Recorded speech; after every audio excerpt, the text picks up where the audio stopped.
ये कोई प्रसिद्धि के लिए नहीं, कोई अपने पीठ थपथपाने के लिए नहीं, अपने आत्म प्रशंसा के लिए नहीं, परंतु एक समाज की अंतःशक्ति, समाज के एक आत्मविश्वास, समाज के एक सहयोग के कर्तव्य की भावना, जनता की संवेदना, ये प्रकट हुए तो इस प्रेरणा से आने वाले पीढ़ी को भी कुछ मार्गदर्शन मिलना चाहिए। तो इसलिए बहुत सारी प्रेरणा की कहानियां जो है, कहानियां ने प्रत्यक्ष घटनाएं, प्रसंग है, उसको भी संकलित करने का कार्य भी हुआ है। इस कालखंड में बहुत सारे लोगों ने अद्भुत कार्य करके उन्होंने अपने व्यक्तित्व के उस आयाम को उजागर किया जिसके कारण सारा समाज उनके प्रति कृतज्ञ है। क्या डॉक्टर लोग, क्या नर्स, क्या पुलिस, क्या सफाई कर्मचारी, क्या स्वयंसेवी संस्थाएं के लोग, संघ के स्वयंसेवक भी, समाज के सेवाभावी लोग भी, ये सारे लोगों ने जो कार्य दिखाया वह मनुष्य कर सकता है, इस विश्वास को पुनः एक बार जगाने के, उसको सुदृढ़ करने के का काम भी था। तो भारत के नाते, एक देश के नाते भी हम स्वयं पूर्ण हो, स्वावलंबी हो, आत्मनिर्भर हो, यह भी प्रयत्न हुए। यह भी एक विशेष उल्लेखनीय बात है। हम पीछे नहीं रहे। ऐसे कालखंड कई बार आते भी हैं देश में, दुनिया में, जीवन में। विश्व युद्ध हुए, 5-6 साल युद्ध रहे, तो कई देश जो युद्ध में रहे, उन देशों की हालत क्या हुई? वहां के सामाजिक, आर्थिक, सांस्कृतिक, पारिवारिक, शैक्षिक जीवन के सारे आयाम प्रभावित हो गए।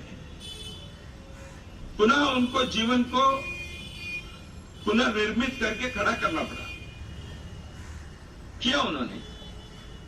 कुछ ही वर्षों में उन देशों के लोगों ने अपने देश के पुनर्निर्माण करते हुए दुनिया के सामने एक श्रेष्ठ उदाहरण को उन्होंने प्रस्तुत भी किया। हाँ, युद्ध तो मनुष्य निर्मित है। प्राकृतिक आपदाएं होना या इस प्रकार के पैंडेमिक जैसे, महामारी जैसे अपना संकट तो संकट है, मनुष्य को इस संकट को झेलना भी पड़ता है। तो इस परिस्थिति में जो ऐसे बहुत ही प्रेरणादायी एक मनुष्य प्रयत्न दिखाई देता है, इससे हमें आने वाले दिनों के लिए प्रेरणा भी लेनी चाहिए। इस अनुभव के आधार पर आगे के जीवन को खड़ा करने के, उसको उस दिशा में ले जाने के प्रयत्न भी सभी को करना ही पड़ेगा। पिछले 15 महीनों में हम सभी के 2 प्रकार के काम सभी ने किए ही हैं। गत वर्ष पूजनीय सरसंघचालक जी ने जब तालाबंदी लगी, लॉकडाउन पहली बार घोषित हुआ, उस समय हम सभी को उनका मार्गदर्शन प्राप्त हुआ था। उस समय आपने कहा था, एकांत में साधना, लोकांत में परोपकार। तो इसलिए इस कालखंड के उपयोग दोनों प्रकार से होने का एक उस बात को चरितार्थ करते हुए लोगों ने उस दिशा में गए, ये भी हमको अनुभव में आया। कई लोगों ने अपने जीवन के कुछ साधना के एक कालखंड है ऐसे सोचकर अपने आत्मविकास के लिए प्रयत्न किया, अपने कुछ आदतें ठीक की, जीवन के कुछ दिनचर्या को उन्होंने अच्छा बनाया। किसी ने प्रकार के साधना के व्यायाम हो सकता है, योग हो सकता है, लेखन कार्य हो सकता है, अध्ययन हो सकता है, इस प्रकार के कार्य किए।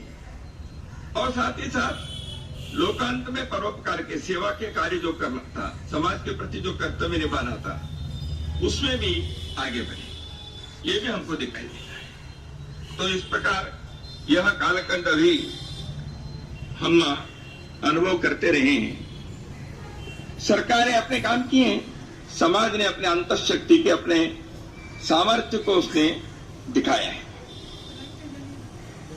पिछले वर्ष प्रवासी मजदूरों की जो एक घटना हुई, लाखों की संख्या में लगभग 35-40 लाख मजदूर लोग जब महानगरों से अपने गांव के तरफ चल पड़े, वह दृश्य अद्भुत था।